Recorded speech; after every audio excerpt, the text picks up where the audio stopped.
Ladies and gentlemen, a very good evening and a warm welcome to the Red and Blue Review. It's Thursday, the 24th of April, and we are live. We are the only Crystal Palace podcast that goes live following a midweek fixture, a weekend fixture, or whenever it is, and even a Wembley trip that is obviously on the horizon. It was a good result last night that we're going to get onto later in the show. I think on the back of the two horrific away defeats we'd had over the previous few days, but nobody was really expecting very much. I think it's a game that both clubs could have done without, if I'm brutally honest with you. So the share of the spoils is what it ended up with. And I think it was actually a fair reflection. We could have actually nicked it at the end, but I'm about to be joined by somebody who knows better than me because he was actually in the ground. Lord Noble, good evening, mate. How are you? Evening, Nick. Evening, everyone. Yeah, I'm good, mate. Yeah, really good. A bit tired because I didn't get back till quite late last night, but it was well worth the trip. Much better than the previous midweek, that's for sure. Do stop whining. There's a good lad. Okay, ladies and gentlemen, I must say publicly, thank you to Ian for stepping in for me for the last couple of weeks. Yeah. I've had my mid-season break. Well, I'm back now. Right, I'm back for the glory hunting bit at the end of the season, and I do thank you very much, mate. You do a cracking job in my absence. You're a superstar. Paul Gear, aka the Real Panel. How are you, mate? Yeah, not too bad. Thank you. Yeah, back from my mid-season break. I was obviously off in Vegas, as everyone knows, last week, but. Yeah, had a great time there, but now back, as you say, business end of the season, and we gotta make it count. And how much dough did you do? Let's move on from that particular. It's only small change in comparison to the next bloke, because he obviously earned a fortune while he's playing for Crystal Palace. The ledge, Jim Cannon, welcome back, mate. It's been too long. Where you been? Nowhere really. Just doing a bit of work indoors, playing a bit of golf. Keeping away from you as long as I could.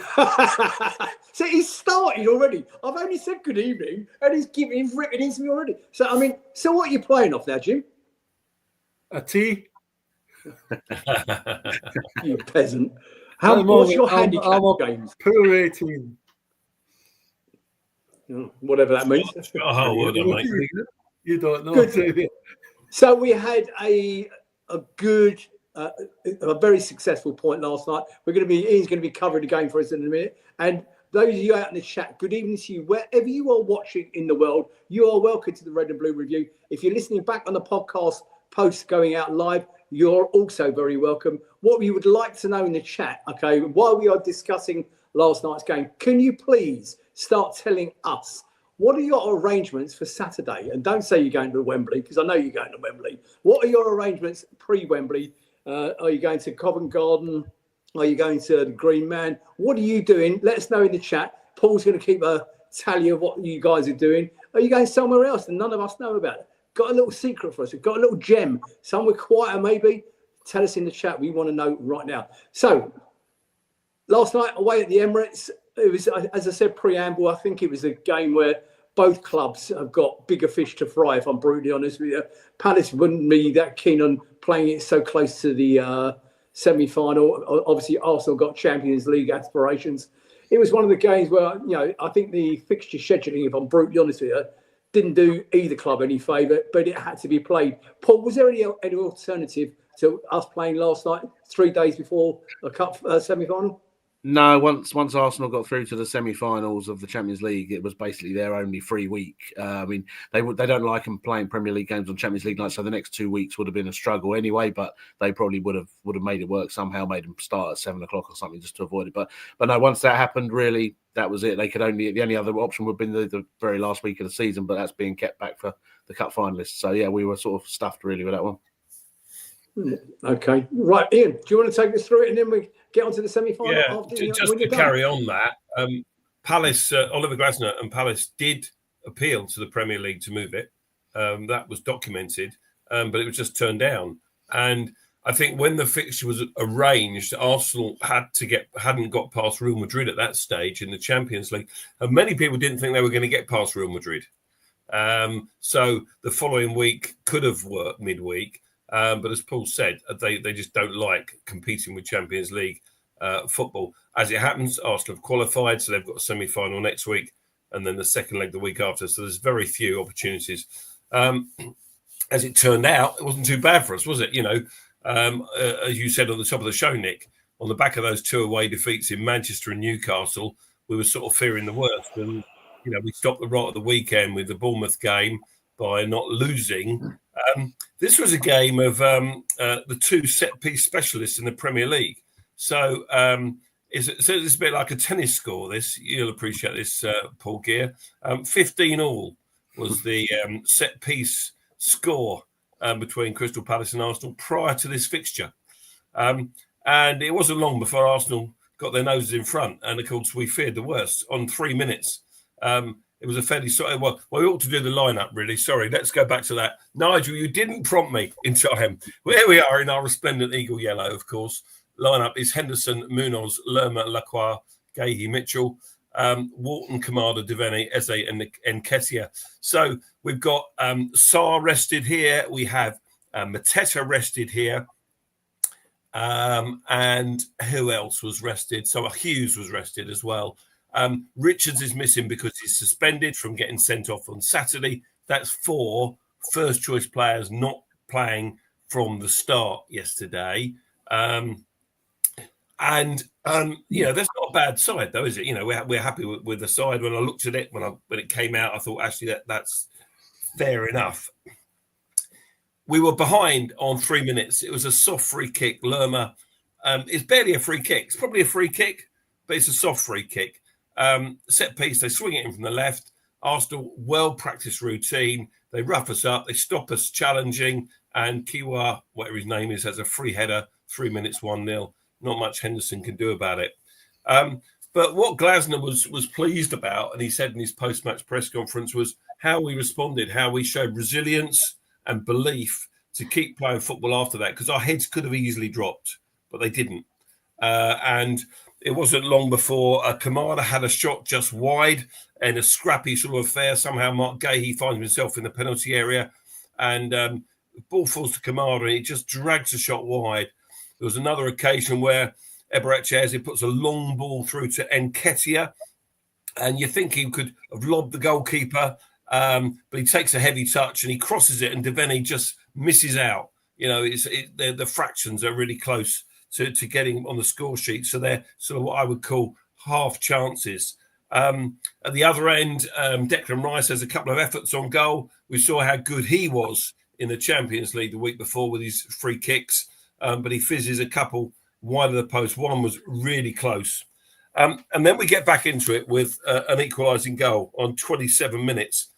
This was a corner routine, apparently, that they worked on the training ground, and apparently it hadn't worked on the training ground. But Adam Wharton takes a corner on the right-hand side. He finds Eze on the edge of the box, totally unmarked, and he hits the ball into the ground, and it bounces once, and it goes into the corner. It was a brilliant execution. And I think if you ask him to do that again, 9 times out of 10, he doesn't manage to execute it anywhere near as good as that. It was a brilliant, brilliant goal. Agree with me, lads? Good goal? Special goal, yeah? Jim? Yeah, excellent goal. Well worked as well. Look at Arsenal, and they're always saying they work on all these free kicks and corners. But if you watch their corner routine, you get 5 players stand at the back post, and they just all run through. And they win a lot because they're all 6'4", and it's right underneath the goalkeeper.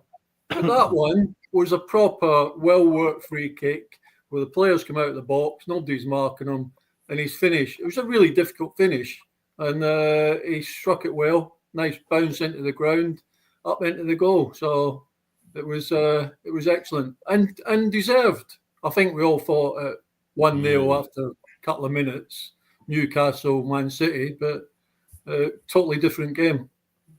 Jim, can I ask you, Nigel, could you put that picture up again of Eze taking that strike? That technique of his, where his legs halfway up to his waist and actually behind him, how difficult a technique is that to get that ball? It's the reason, obviously, why it went into the ground first. But how difficult it is for a player to get that sort of technique and get that execution correct? Well, he's obviously got the technique. Getting the execution correct might be 1 out of 10, as Glasner said, that they don't always work. But the ball was slightly behind him, and you could see all he was trying to do was keep it down, and he just struck it really well. Obviously bounced up. When went through a hell of a lot of players as well. I mean, there must be about 10 players in front of them. So, but it was a well-struck goal and well-worked free kick or corner. Ian, before you crack on, I just want to ask everybody out in the chat. I'd like an opinion, and there is a reason why I'm going to ask this question. Ladies and gentlemen, could you tell me in the chat, please, and Paul's going to compile them for me, who was your player of the match last night? Who was your man of the match? And there is a reason that we'll come back to later on in the show. Over to you, mate. Yeah, so, 1-1. And as you say, Jim, deserved back in the game. And, of course, the goal's up the other end from the away end, so we can't really see too clearly who scored it. But delighted for Eze to get on the score sheet as he did. We had one other chance before they took the lead. Lerma put a long ball forward to Eze, took it out the sky really nicely. He managed to cross it to Nketiah. He was 6 yards out and his shot was blocked in the 6-yard box. And this man, Kiwa, again, who scored the goal, and he's the one that's come in for Gabriel. And he looked the real deal, actually, defensively and offensively last night for Arsenal. It was the other lad that let them down at the end. But he blocks the shot and it goes over the bar. So we're not in the lead. Trossard got a lot of stick from the Palace fans. I'm not going to begin to repeat what song was that they sang about him, but he certainly got a lot of stick with the Brighton connection, of course. And he took great delight in cupping his ears when he scored the goal to put them 2-1 up on 42 minutes. It was the right back Timber who fizzed it in. And then Trossard picks it up on the edge of the box. He sells his man and he kicks the ball, gets a shot away. It was deflected, I think, off Lacroix from Trossard's shot, and it came really out of nothing. And it was half a chance. Paul, I'm going to come back to you in a second. Can I just ask a question? You scooted past their first goal a little bit. I just want to go back to their first goal. Their first goal, obviously, another set piece. Yeah. 5 of them blocking our players on the edge of the box. Okay. Yeah. Jim, when did blocking stop becoming obstruction?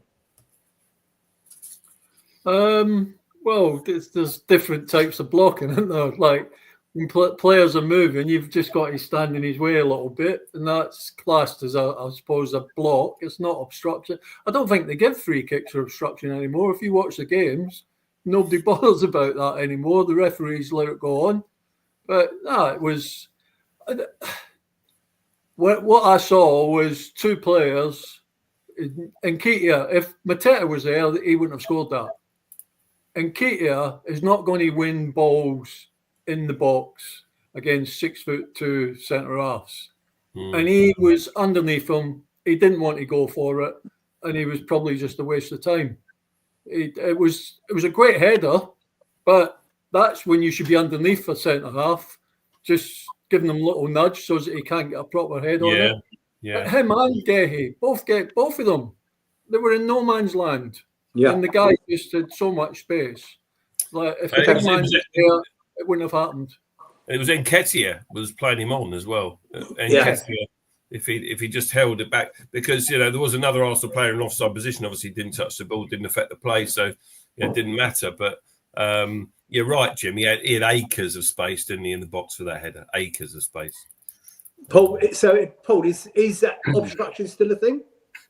No, as Jim says, I can't remember the last time I've seen an obstruction given, an indirect free kick. And I mean, as you say, it's become part of the game now. And the dark arts supposedly is now, it's not so much frowned upon, it's sort of respected now, sadly. And defenders in particular get away with shepherding balls out when that should be obstruction, all sorts of stuff. So I think refs just take the easy option now, and unless it's blatantly obvious stopping someone getting to the ball, then you're not going to get a free kick. Certainly on those free kicks they do there, as you say, they line it up. 4 or 5 of the big men are going to block our big men and hopefully leave one of their chaps with one of our smaller guys, and obviously paid off. There's a guy in the chat, Nick, Animal. So Animal, hello Animal. Nketiah scored a header versus Saliba against Arsenal in the League Cup tie, I think. He also out-jumped Lewis Dunk versus Brighton. Don't think he's that bad in the air. So I think I'm agreeing with this guy. I think he's not too bad in the air for a smaller guy. He's not massive, is he? 6 foot? Nketiah, he's not huge. Paul. They were both attacking headers, though. It's slightly different when you're you're running right. onto a It's a header good rather point. than from Yeah. a standing star coming back or marking a big guy. Yeah. But just looking at the chat, as I say, Nick, your question, 99% of the votes for man of the match have gone to Daichi Kamada, which I think is a fair shout. A few mentions for Devaney, who was obviously all over the place again, trying to make an impact, which he did. It's very hard to pick a man of the match last night, to be honest. They all did their job. They all played very well. But Daichi Kamada, considering the sort of stick and the critics he has recently, he came in and he did a very good job. And long may that continue. Go on, Nick. Sorry, you go. What I was going to ask you guys, and especially you, Ian, you were in the crowd last night. The reason that I posed the question about Kamada, and you're quite right. The player of the match was with 32.7% of the votes was Daichi Kamada, which JP as runner-up in the poll on 29%, despite the fact that he only played from the 80th minute. Now, the reason I asked that is because normally it would be somebody like Eze or Adam. Now, if I was going to be critical last night, and I'm about to be, and I know you're going to crucify me for it, Adam Walton. Somebody actually said to me in one of my chats, Daichi Kamada last night was the new Adam Walton. I thought he was below par last night. Yeah, I was bemoaning Walton a couple of times last night live because he gave the ball away too cheaply. When it looked easier for him to pass to a Palace player, and he gave it away 2 or 3 occasions in the first half, I think. No, second half. Yeah, when we were attacking the goal towards us, Paul. He was up against a very good midfield last night. Let's bring it about that first. I mean, Declan Rice, Martin Odegaard. I mean, it's a hard match to be in. And there was a couple of times in the second half when Kamada made some really good forward runs that Walton a couple of times didn't see him, and he put his hand on his head because he realised he should have seen him and stuff. So, I think it's just I don't think he played badly, but in games like that, we want players to be brave. You want players to try and play forward balls, and if they give it away, sometimes I'd much rather than do that than absolutely. And I'm not knocking the guy. No, but he's saving his performance for Saturday. Yeah, I hope so. And I'm really pleased for Kamada because he's had a lot of stick. You know, some of the stuff you read about him online in recent weeks hasn't been good. And everyone's quick to say he has poor games and they moan when he comes off the bench and all this kind of stuff. But actually, he played really well last night and he took his chance. And, I think he's growing into the role. It's not easy coming from another country to play in the Premier League, and he has language issues as well. So we think, from what we hear anecdotally, he's struggled to settle in London, but it looks like he's settling in more now, which is good news. And I've always said on this podcast many a time, there's a player there in Daichi Kamada, and we saw that last night. I'm going to carry on, Nick, if that's all right. So second half, we go in 2-1 down, and not the end of the world. We're sort of happy to get to half time, just the 1 goal behind in many ways. There was a situation early in the second half when Henderson came and missed the ball from an Arsenal free kick and was down injured. And I thought, we don't want him injured for Saturday, but he got up pretty quickly. The next opportunity was Sarr delivered the ball in. So Sarr's come off the bench by now, and he delivers the ball into Devaney, and he heads it, and he looks like he's completely mistimed it, and it loops against the bar, I think, which was close. There was another occasion. I think we've got really good at corners now, really good. Some of those corners, and not just last night, but on Saturday as well, we were pinging them in right underneath the crossbar. And makes it really hard to defend against. And there was one occasion where Gahey got on the end of a corner and headed it, and Raya just about managed to claw it away. Jim, I want to bring you in here because how difficult is it to defend a corner when they're swinging in and there's almost coming, if no one touches it, it probably goes in and it's coming in and at some kind of pace as well. It must be really quite hard to defend against. Yeah, it's probably the hardest one, basically because as a defender, you're actually running back towards the goal because if you're marking your centre forward and he's like 6 yards outside the 6-yard box, you've got to go and mark them. But when that ball starts spinning in, you're actually, although you're trying to header it either over or away, you're going back towards goal. So they're difficult balls. And like you said, some of the balls that are coming in are brilliant. And we've now got a lot of height, which we didn't have sort of a couple of years ago, especially with Richards, Lacroix, Gehi, Sarr, Lerma is superb in there. So we've got great height there. And when them balls come in, like we're going to attack them, they're definitely the hardest ball to defend for a defender. Any ball coming in like that is hard to defend. Yeah. I thought you'd say that, but yeah, Paul. Yeah, I think the delivery has improved as well. I mean, how many times in the past has our corners not been the front man or been terrible? But I think Walton, Hughes, even Kamada, some of the corners we're taking are actually really putting the ball into the danger zone, which is why we're getting into the mixer. Yeah, a lot of joy from them for that. I think it's an interesting point. Ian, you mentioned earlier on that Arsenal and Palace are now the top goal scorers from set pieces. Don't forget, boys, it wasn't that long ago where Palace hadn't scored from a corner. Help me out, Paul.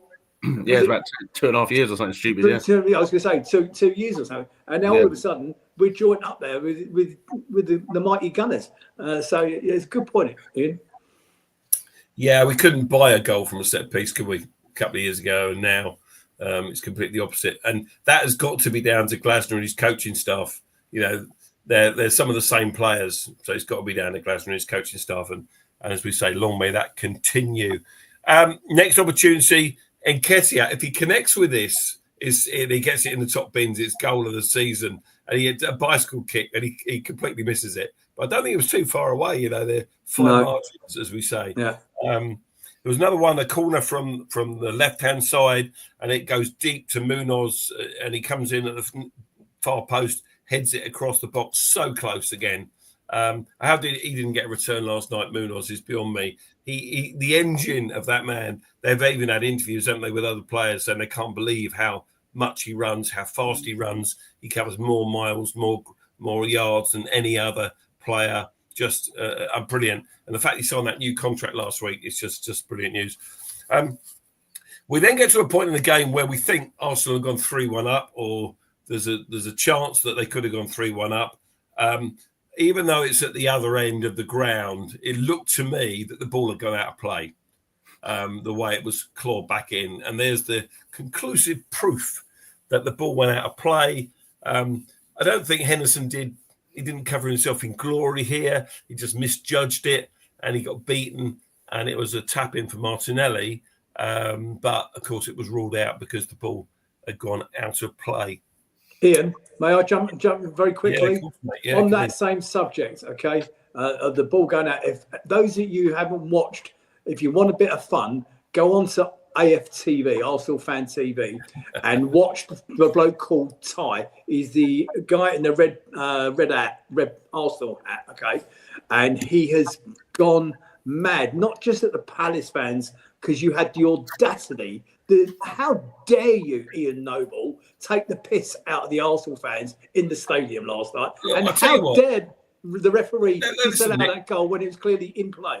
This guy, right, is a complete and utter knob, right? There's no other way to describe him. You cannot describe him any other way. Either he's really stupid and he's not too clever up here, I don't know, or he's doing it deliberately for clickbait. One of the two, because no one in their right mind would say what he says. So if you want to add to his views, thousands of them, then go and watch it. But I wouldn't bother myself. But there we are. Listen, the game is finally poised. We're 2-1 down. 10 minutes to go. We bring Jean-Philippe Mateta off the bench. And immediately, the stature of the guy, you know, he has an impact on the game. He's chasing down the channels. He's running hard. They're fresh legs. I love the way that Glasner uses his squad in these games, and it's Saliba and Odegaard, and they're playing a bit of 1-2 across the back, and Saliba, a brilliant assist to Jean-Philippe Mateta, and he's 25 years out. Look, here's the picture of it. Of course, everyone watching this pod's seen it before several times. He has a huge amount to do here, but this is an absolutely brilliant execution. Raya's off his line. He's nowhere. And it's right in the top corner, I think, winning off the bar. What a fantastic goal. And Saliba was well at fault. This is an experienced fellow Parisian from, John Philippe Mateta's fellow countryman who's giving him the ball there. And Odegaard, there's a still of it. And I saw a tweet from an Arsenal fan saying Odegaard is pointing to Saliba to try and convince him to pass it back to Raya. But he didn't. He kept passing it sideways. So anyway, you make mistakes in the Premier League and you get punished. And that's the thing. And that's what we did. We punished them. So it's 2-2 on 83 minutes. Absolutely brilliant, the goal. And of course, the trademark celebration, the corner flag, definitely got it afterwards. Amazing how many videos there are on social media of this today. Celebrate the goal, lads. I haven't got time to take a video on them in the crowd, but some people do. Fair play to you if you did, I suppose. The game is 2-2. So at the time, we're thinking, well, this is pretty good. There was another opportunity in stoppage time, I think. 8 minutes stoppage time, by the way. Munoz wins a header. John Philippe is out wide. John Philippe Mateta's out wide. He crosses it, and Sarr almost gets that touch. It was so close to making it 3-2 to Palace. And then Arsenal had a chance right at the death. They throw in real opportunistic. We switched off just for a moment, and Martinelli was in a well offside position because it doesn't matter when you throw the ball in. And he was clean away on his heels, but he could only manage to find the side netting. And the game finished with a Desmond 2-2. 2 goals apiece. And it was a big point, very big point. And, you'd always take a point at the Emirates, wouldn't you? If you're offered that beforehand, any stage of the season, you'd take it because it's a difficult place to go. And I think that's a valid point as well, because are we now, Paul, are we not now on our record points tally for this stage of the season so far? Yeah, we've never had more points than this at this point. So yeah, it's 4 games to go, and as I say, there's some winnable games in there. Hopefully, we could. We've never broken the 50-point barrier, so that would be a nice improvement on last season. It'd be good to go better than last season. So yeah, it's all set up for us at the end of this season to finish really well and be successful. But yeah, it's as Ian says, it's a great point. The Emirates always, and as we'll come on to, it's probably the best preparation. We were all fearing what preparation this could do for Saturday, but actually to go into that game on the back of a good performance, a good result, some great goals, it couldn't have gone much better, to be honest. And guys, doesn't it feel it's like chalk and cheese, isn't it, compared to this time last week? On last Thursday, think how you were feeling after that 5-0 away at Newcastle, and 5-2 away at City. It felt pretty rubbish, didn't it?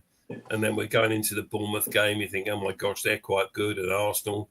But it feels completely different now, doesn't it? From being this, we always say about Sporting Palace, it's like a roller coaster. If we were down last week, we're feeling a bit more upbeat. I put it this way: I picked the right 2 games to take off the podcast. That's for sure. I know I did. Yeah, thanks, mate. I picked the right 2 games to be in Vegas for. Exactly. Right, Paul. Before we go to the chat, I wanted to do the chat in a minute. Okay. Yeah. The consequences of the substitutions last night. We looked like a different team after the subs took place. And was that simply because of what's coming up on Saturday that we rotated as much or as little as we did?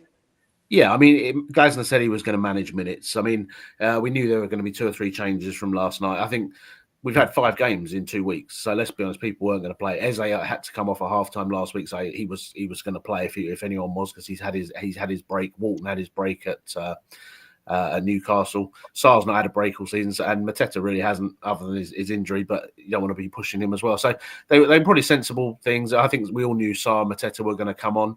Let's be honest, it was actually a good time to play Arsenal. It wasn't their strongest back line. They've got some injuries out there, and yeah, they came on and they bullied them. And once they got that feeling that they actually were going to get some joy out of them, yeah, it gave them the confidence to go on. And as we said, we could have stolen it at the end. There was a lot of attacking stuff, and yeah, it shows there's confidence up there, which is again, for me, the best news for Saturday. We've got a team that's ready to run at people and shoot on sight and attack Villa. That's great. So I think, as I said earlier, it went to plan. I think all the players have had a bit of a rest. It was unfortunate we couldn't rest Mitchell because obviously Chilwell was sick.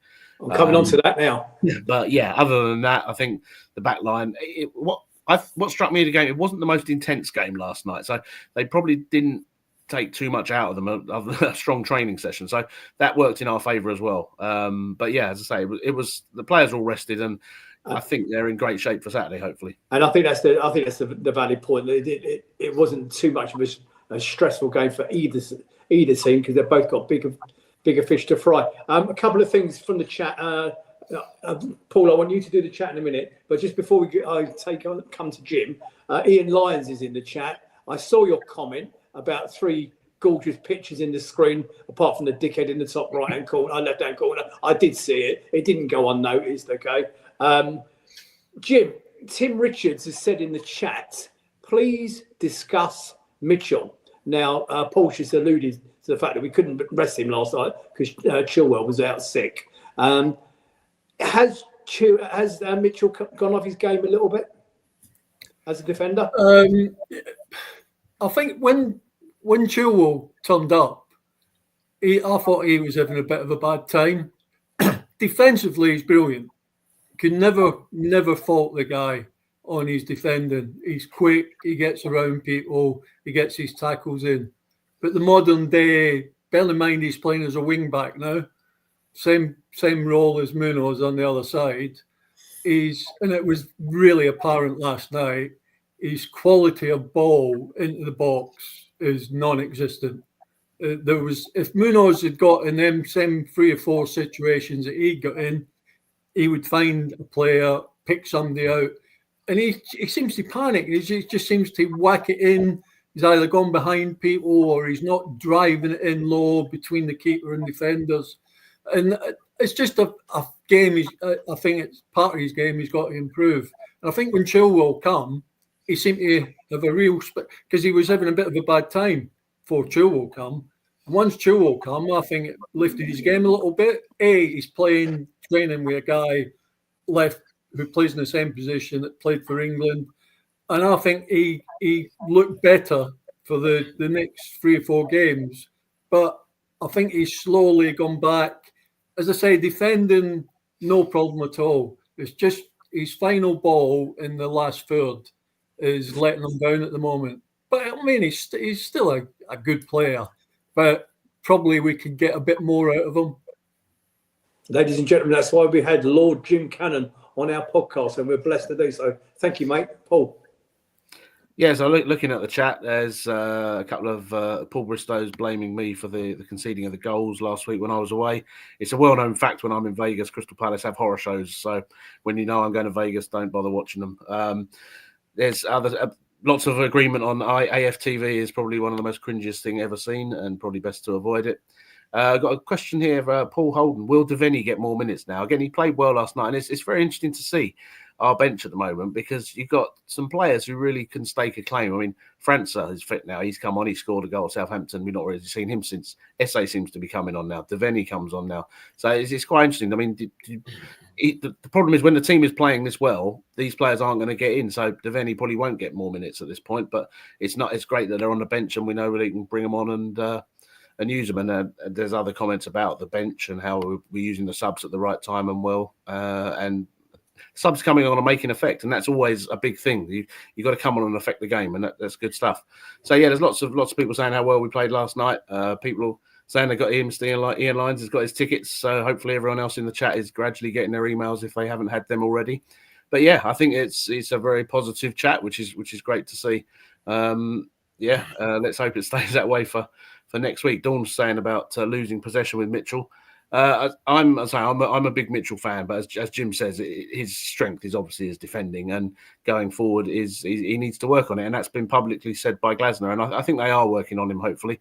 But yeah, I've always believed that a defender's first job is to defend, and I know he's a wing back and stuff, and so I think he's probably earning his place at the moment. As you say, he has improved since Chilwell came in. Maybe that gave him a bit of a kick. So it'll be interesting to see how he fares on Saturday. But yeah, Ian, I would be unfair to compare Mitchell with Munoz, okay? Yeah, Because we they're are. not the same. Yeah, we are. Yeah, we are. That's the point I want to make. Really, they're very different players.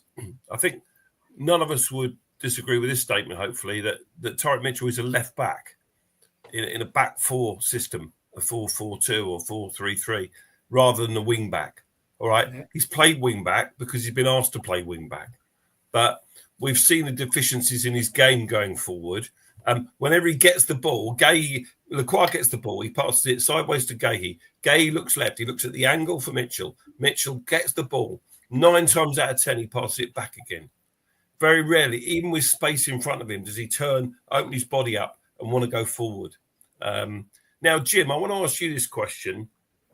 Can we coach that into a player like Tyrick Mitchell at the stage of his career? Not just that bit, but also the crossing bit, because his crossing is appalling. He doesn't pick anyone out. It's hit and hope, it looks like. It looks like the kind of crossing I used to do when I played fullback, just hit and hope it reaches somebody. Can you coach that? Yeah, of course you can. He's got a wonderful left foot. It's just his choices and maybe the lack of confidence sometimes. I agree with you, the amount of times that the ball gets fed out to him and his first look is probably back to Gahey, whereas Munoz, his first look is kind of run 40 yards. Exactly. So, but yeah, you can work on it. He's a really good player. Paul said he loves Mitchell. He's a really good player, but you're right, he's a left back. And you've got to remember that he had 2 or 3 seasons under a guy that didn't really want his fullbacks to go forward. Exactly. Roy Hodgson. So he got into he's now been asked to do something totally alien to what he's ever done before. And I think it probably he's getting better at it, but sometimes we want him to just open up and maybe just knock them balls into the channel for somebody to run on to. Munoz it's easier for Munoz because he's got Sarr over on that side, and Sarr will make them runs. Eze won't go down that line. Eze wants to come inside. So he's not really got the body or the player like Sarr to just knock it into that channel and get running. So it's slightly different. The positions and the players they're playing with are slightly different. But to answer your question, yeah, he can get. I remember Vince Hilaire couldn't cross a toffee when he started, then suddenly become a really good winger and could cross anywhere, anytime. So it's just something you've got to work on. And I think probably it's a little bit of confidence with him at the moment. He gets there and he's like maybe not quite sure. Sometimes just whack it in as hard as you can, 2 foot off the ground and see what happens, because them balls again are difficult to deal with. I've just made a note of that for when Vince is on in a couple of weeks' time.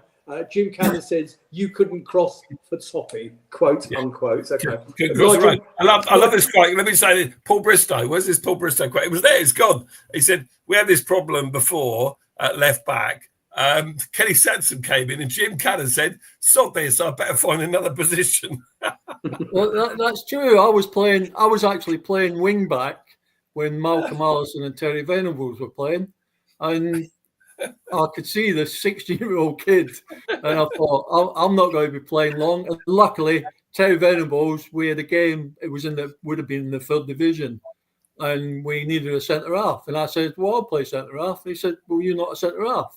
I said, "Yeah, I started as centre half, and that's my position." So I played, and I never moved. So yeah, right. Now you've mentioned him. Okay, I'm just gonna pad that out a little bit. Jim, Kenny Sansom, the best left back you've ever seen, or up there? Yeah, right up there. Obviously, I think he was probably the best this country's produced. Trouble is, people don't. He didn't get a lot of coverage in them days, like television. You'd maybe 3 games a week. But if you could see what this guy could do, he was just unbelievable. And one thing that nobody ever mentions, he could stand on the touchline and throw the ball to the far end of the 18-yard box. Yeah. He was unbelievable. A wonderful player. 80-odd caps for England. So yeah, well, that says how good he was. But people tend to forget, because they haven't seen a lot of footage of him, gone back in the day when there was 3 games on a Saturday. and that was it. Whereas now you see, every player at some point, and you can see what they can do. So great, good left back, good left back. And we all know that. Yeah, I absolutely agree with you, and we all know that he's been poorly of late. So if there's any chance, Kenny, that you actually happen to listen or watch his podcast, on behalf of everybody at Red and Blue Review, we send you our love and salute you, mate. Thank you for everything you did for our club, because you are definitely still part of it. And I hope you're at Wembley next weekend. Right, talking about the Wembley, gentlemen, I would like to know individually, please, what are your plans? Where are you going? How are you spending your Saturday? How you and in the chat as well. Put it in the chat. Paul read off the best ones in the chat. What are your plans for Saturday? How are you spending your day? And I'll let you know what I'm doing as well. Yeah, that's going to be us, and the Red and Blue will be flying over Wembley hopefully at about 7:30 on Saturday evening. Paul Gear, I'm coming to you first. Yeah, well, we're Wembley ready. We got the Super Ollie Glasner scarf ready to go. I shall be driving up probably very early morning with some of my family, with Yaz and hopefully Alice, and we're going to get up there, have some lunch, and start to soak it all in, go in the fan zone, things like that, and get up there nice and early, get ready to go, and just be in place in the ground, and yeah. So what time will you get into the What time will you go into the ground? Probably as soon as it opens. It's, as I say, I think it opens 2 hours before the game, so which will be 3:15. So yeah, it will be get in and get ready. Start surreptitiously blowing up the balloons and hiding them, because last time you blew the balloons up early and all the staff got rid of them because they were on some sort of campaign to not let us have them. But this year we're going to overtake the place with balloons, so get them in there and get them ready to go. Yeah, get all your balloons. Don't blow them up before you go in the stadium, everybody. Keep them in your pocket, tuck them down your socks, or anywhere else discreet. Jim, I know you're not going to the game on Saturday, but what are your plans for Saturday? Well, I've got prior commitments, obviously. I'll just be watching the game on the telly with a beer in my hand, praying that we get to the final. And if we get to the final, are you going to join us? Well, I don't know. I'll be struggling to get tickets, won't it? You'll be all right. Get 16,000 tickets for the final. Yeah, but you're Jim Cannon. You should be getting us tickets. Yeah, I don't think the club realise that. They think I'm just a fan, I think. They're lost, mate. They're lost. Lord Noble, what are you doing Saturday, mate? Mate, it's I'm so excited for this now, especially after last night. There's quite a large contingent of Palace fans in the sleepy little East Sussex town of Uckfield, where I live. One Fergus Tidd, who many watching this will know, and others. So there's probably going to be quite a few of us on the 10:30 out of Uckfield into Croydon and then into Victoria. Before that, I might have a nice cooked breakfast in the local cafe down here. I'll put it on my Instagram stories if you're really interested. And then I'm going to aim to go to the sports bar in Marylebone because young Azza, who watches this show, he's booked a table there. And so it's a nice space, and they'll have TVs on and things in there. And it's a nice space. And hopefully get a train to Wembley Stadium station, hoping that's open. I think it is. And then into the ground fairly early, about an hour and a half maybe before kickoff. Simon Philpott in the chat, I did see, that's my brother, by the way, I did see your message about the Brighton thing earlier on. And yes, you may call them that whenever you feel the need to do so, mate. I know you live down there and you enjoy giving it to the Brighton fans. Carry on doing so at any point. And let me know when you do, or let the show know when you do, and we'll broadcast it for you. Right, so my plans on Saturday morning, I'm actually getting the 9:19, better than when I live closer than you lot. I'm getting the 9:19 from Colston South.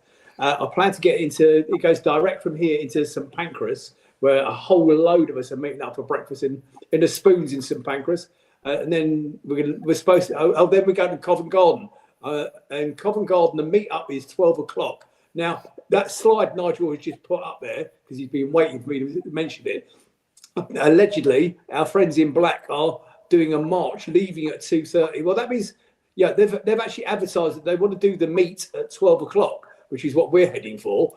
So that's when the fun and games are supposed to start in Covent Garden. And 2.5 hours later, they're planning on leaving Covent Garden. Bear in mind, none of them would have had a drink because unless you're carrying a crate of Stella with you, they can't get a drink in a bar or anything else like that. And then they're marching to Wembley. It says direct to Wembley. Now, I presume they're going by train to Wembley and they're not planning on walking from Covent Garden, because that slide that they put out doesn't actually say that. So we will go to Covent Garden and make our way. It says direct to Wembley Way. That's the Green Park Station, direct to Wembley Wembley Way. I think they were planning on doing some sort of march up Wembley Way past Box Park. Okay, just to antagonise the Aston Villa fans as they do so. So that could get a little bit tasty unless they're surrounded by the old Bill. So then I'm going to Covent Garden and then maybe over to the Green Man. So, Paul, what are they saying in the chat, mate? Yeah, so we got lots of people telling us our plans. Our friend Phillips from David is on the 9 o'clock train from Burgess Hill, so starting early there, always good. Mark Callahan is heading for a cafe in Wembley with his son and then going to head on to the Green Man, which is going to be a popular place. Claire's online as well. It's good to see Claire. She's going straight up by the train. She's going to hit some pubs and hit the fan zone. Our friend Tom, he's going with his dad. There's some interesting one I saw earlier in the chat. I'm just trying to track it down. We had a gentleman who was going with his son and his grandson who are Villa season ticket holders. So that could be, Dudley George Thorpe, he's on there. So they're going to Wembley together, travelling down from Nottingham. That's going to be a big one. Everyone's getting up to it. David Campion's going to be heading into King's Cross straight to Wembley. But now I think they're going to Covent Garden. So I think, again, Nick, you're going to be lots of people there. It's going to be interesting to see how it goes. But, everyone's going to have a fun day, I think. And luckily, it's not too far to travel. Luckily, our opponents I see have got some train issues and stuff. So hopefully they'll have a poor day all round. But, everyone's going to have a fun day, I think, on Saturday. And let's hope they're still celebrating in the evening. Right, okay, and we're going to go around, before I do the other teams, which I'm about to do very briefly, I'd like to go around the table, boys, if you don't mind, and let me know your score predictions for Saturday. Now, Paul, I know you're not a great lover of this, okay, but Ian, I'm going to go with you first. I'm going to go a sneaky little 2-1 to Palace. Maybe after extra time, but maybe not. Not sure. 2-1. Nigel, make a note of these, would you please? Hang on, we'll do that in a minute. Nigel, we'll take that down. We'll do that in a minute. Jim, your score prediction for Saturday? 2-2 draw. Palace winning on penalties. Really? Do you think we've actually practiced penalties? Bear in mind, okay. And I'm sure they are. Hold on. The case for the prosecution is Eberechi Eze. Yeah, no, I think we'll leave them off penalties. He'll take the first one, won't he? He'll probably take the second one. Mateta will take the first one. He'll take the second one. Oh, he'd definitely take one, wouldn't he? He'd definitely take one. He's a confident boy. He's not. I bloody hope you're wrong, Jim. I really don't want it to go to penalties, mate. Yeah, I don't think I could stand it. It's all right for you watching it on the box. Try being there, pal. Crying out loud. Yeah, I'm never right, so I wouldn't worry about it. Paul.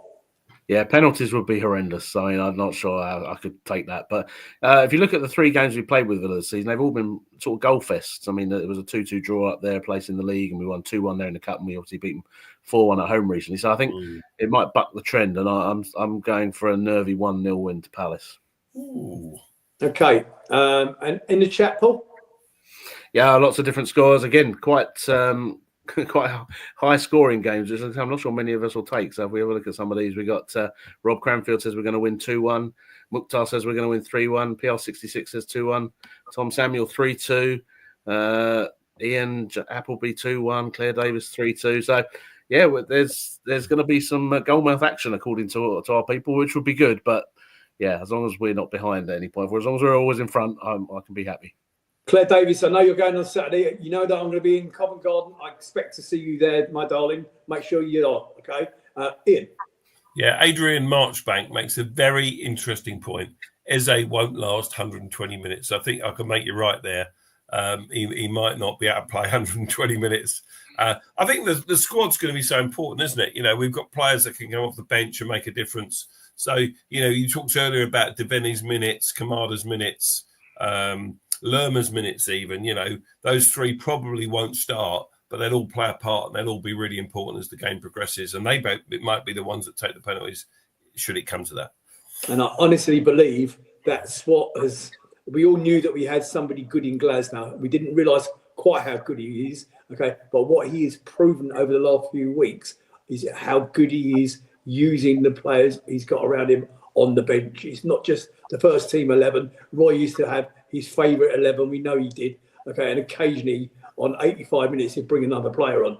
That's not Glasner's style. Ian, you raise a really good point, because it's going to be something that could potentially be influential on Saturday afternoon or Saturday evening, Paul.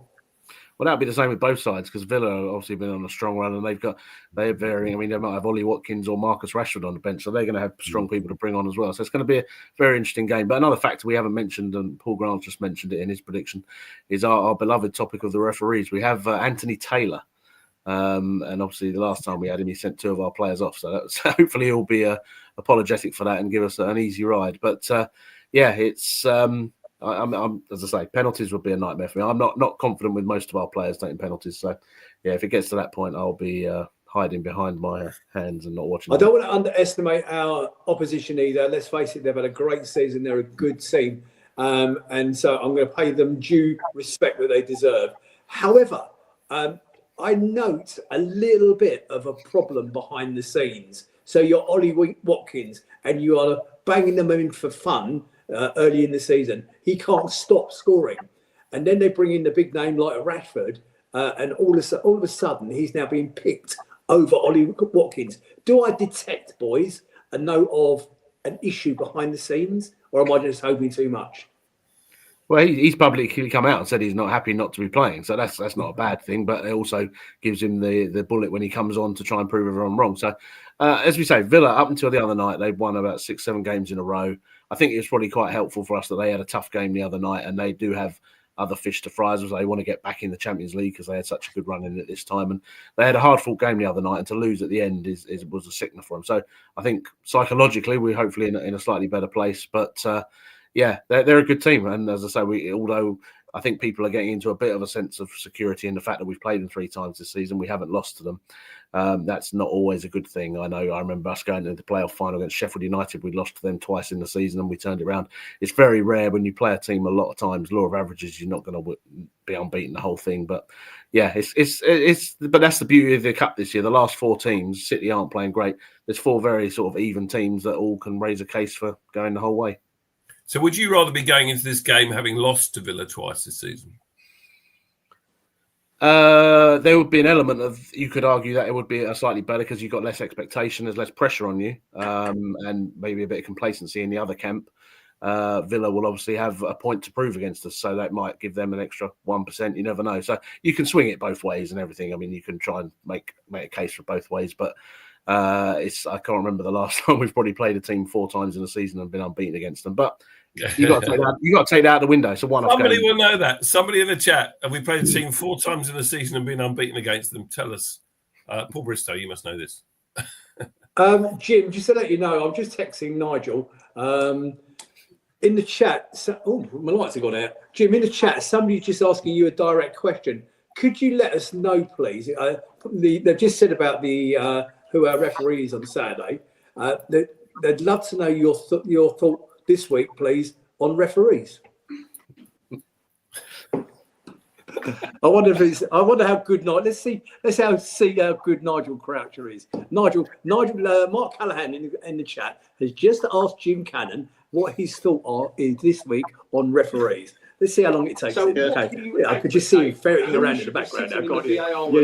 Okay, so we've also got. Well, they should have a couple of players that have played 300-400 games in the Premiership. Not much news coming from other teams. Obviously, they would have to be retired guys, obviously. But yeah, the referees. What? From the day I first started playing, I've thought they were wankers. Nothing's ever changed my mind. For those of you listening to the pod, watching the pod, Ian Noble's got his face plant over his face and he's giggling away. I don't know why. I must have missed something. Why is he rabbiting on when somebody else is trying to talk? I know. Why don't you shut up and let Jim say his piece? He put it on and you chatted all the way over it. Did he play it? Yeah, you twat. I never heard it. Move on, for crying out loud. We're going to lose people watching this podcast. Jim, what's your view on Nick? Yeah, very good, very good. Yeah. Okay, right. The ladies played this week. Kingsmeadow, Chelsea. They went down 4-0. Sadly, I think now, if I'm honest with you, it's done now. Palace will be back in the Championship next season. I haven't been as close to the ladies' game this year as I was last year and the year before, but it's been a tough season. We knew it was going to be at the beginning of the year, and also it's been announced by the club that Felicity Gibbons, who's been with the club for a long time now, she has announced that she will retire from playing professional football at the end of the season. Bless her. So we wish you well, Flick. She's known as Fliss in the ladies' market, ladies' game. But yeah, I wish her well, and I hope she enjoys her retirement. Upcoming fixtures, Nelly, please. Let's see what we got coming up. Oh, I didn't realise we were playing Villa on Saturday.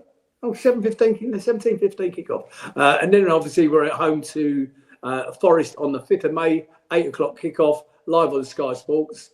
Then we're away at the Tottenham Stadium. Then on the 18th of May, Palace are at home to Wolves. Or will we be, lads? I don't know. What happens to that game, gents, if we have a good day on Saturday? What happens to that Wolves game, lads? Look, I think it's got to go after the cup final. There is some thought that it's the week before the cup final, but unlike the semi-final rearranged fixture, there's no reason on this earth why it shouldn't be afterwards. If we play the cup final on the Saturday, we are getting ahead of ourselves here, by the way. If we play the cup final on the Saturday, why can't we play Wolves on the following Wednesday and then we play Liverpool on the following Sunday? That makes the most sense. I don't think Wolves would object. No one's involved in Europe. The only thing is there could be a European final that very evening and they might not want a Premier League game that night. But that's the only thing. Paul, your views? Yeah, I'm not sure when the UEFA Cup final is. I know that obviously the Tottenham game has moved because they have the semi-final. One of the legs is on the week before the 11th. So whether the Europa League final is that week, but again, that wouldn't interfere with us. But as I say, as we said earlier, the powers that be don't like the clashing. But yeah, I think it would be very harsh to have FA Cup final teams playing 3 days before the final. Yeah, Europa League final is Wednesday, the 21st of May. So yeah, that would be there. Yeah, but you could play on the Tuesday. I mean, yeah, you could play on the Tuesday. Absolutely, absolutely. Yeah, you'd like to think common sense would prevail on that one. Yeah, yeah. Anyway, and obviously, that bridge when we get to it. And the final game of the season, of course, is away at Anfield on Sunday, the 25th of May at 4 o'clock kickoff. Now, just touching on that, I'm aware on social media, and I have also been contacted by particular people from the Northwest asking to buy any tickets available for the last day of the season to allow them to be crowned champions. This guy offered me 1,400 quid cash for my ticket, okay? And he really did on Twitter. A geezer I've never spoken to, never had any communications with, offered me £1,400 cash. Now, I know we're living in tough times, people, but please, as a Palace fan to a Palace fan, don't be tempted. Please don't do it. Anybody that does make that trip up there, you're putting them in danger, your fellow Palace fans, because you're going to have a couple of hundred scousers and walk over hot coals to get your ticket to get into the stadium in the away end. Don't do it. Jim, is there any value you think acceptable for a Palace fan to sell their ticket to a Liverpool fan? I've already sold mine.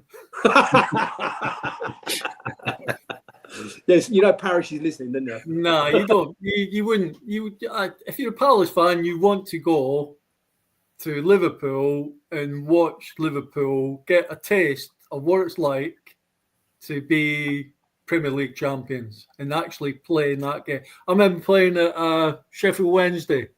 Howard Wilkinson was manager, and it was the last game of the season. And I think they'd already been promoted, or they needed a point. I think they beat us 2-0. But the atmosphere in there it was just nice to be there. We were playing for nothing. We weren't going anywhere. And if you're a Palace fan, you want to go to Anfield and see that last game and soak up the atmosphere, which will be unbelievable. And so anybody that is tempted by the money over the safety of your fellow Palace fans, just bear in mind, every single one of those tickets is traceable. Okay? You are putting yourself and your season ticket at risk by doing that. Just don't do it. My answer to the guy that messaged me on Twitter was very short and sweet. It was 2 words, and one of them was off. You know the rest, okay? Because it just wouldn't happen. Guys, I'm going to wrap it up there. Any last things from the chat in, Paul? No, there's a couple of people saying it would be nice to go to Anfield and we parade the FA Cup while they parade the Premier League trophy. As I say, it's all getting too real. It's getting too much, isn't it? You're thinking too far ahead. It's getting too much. There's one comment there about the guy up in the left who's a tube. Tube. Nigel, when are we back? I think it's next Monday, isn't it? There it is, as if by magic. We will return on Monday, the 28th of April. This tube will be in the chair. This absolute idiot will be in the chair. I don't know. Jim, you're around next Monday night? Yeah, possibly. Yeah. Okay. As of now, you're on the panel for next week because I can't do a show without getting your abuse every week. Ian Noble, thank you. Paul Gear, thank you. Jim Cannon, you make me laugh. Ladies and gentlemen, wherever you're watching in the world, thank you for joining us. This tube will be back next Monday evening. I look forward to seeing you there. Good luck to Saturday, Palace. Come on. Good night. Come on, my team. Oh.